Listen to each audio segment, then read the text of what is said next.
My vagina is a shell, a round, pink, tender shell, opening and closing, closing and opening. My vagina is a flower, an eccentric tulip, the center acute and deep, the scent delicate, the petals gentle but sturdy. I didn't always know this. I learned this in the Vagina Workshop.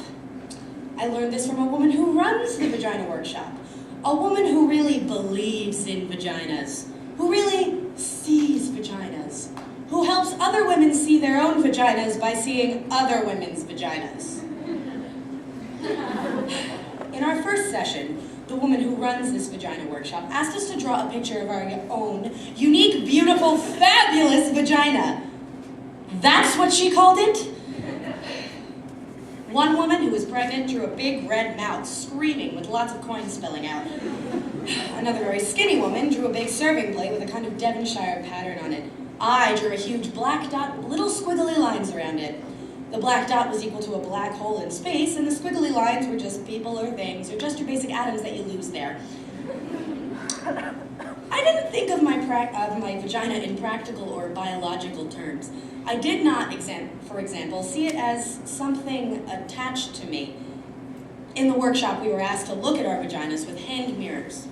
Then, after careful examination, we were to verbally report to the group what we saw. I must tell you that up until this point, everything I thought I knew about my vagina was based on hearsay or invention.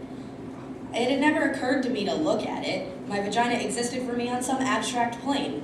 It seemed so reductive and awkward looking at it while we were in the workshop on our shiny blue mats with our hand mirrors. I found it quite unsettling at first, my vagina. Like the first time you see a fish cut open and discover this other bloody, complex world inside, right under the skin. It was so raw, so red, so fresh. My vagina amazed me. I couldn't speak when it was my turn in the workshop. The woman who ran the workshop said that I had awakened to what she called vaginal wonder. I just wanted to lay there on my mat, my legs spread, examining my vagina forever.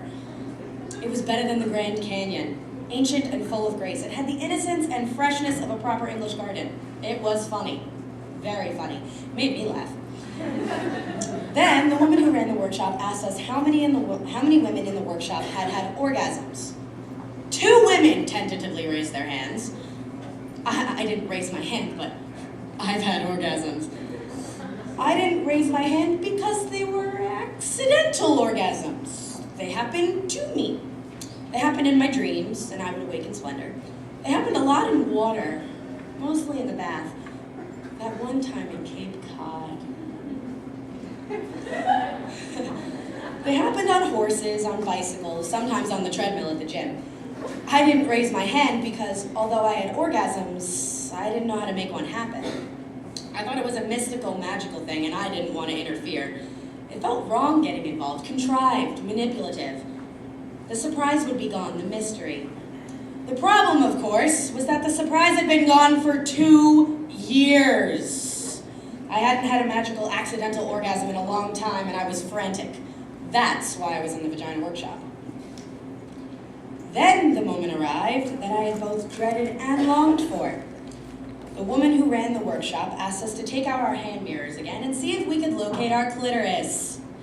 We were there, the group of us women, on our backs, on our mats, searching for our spots.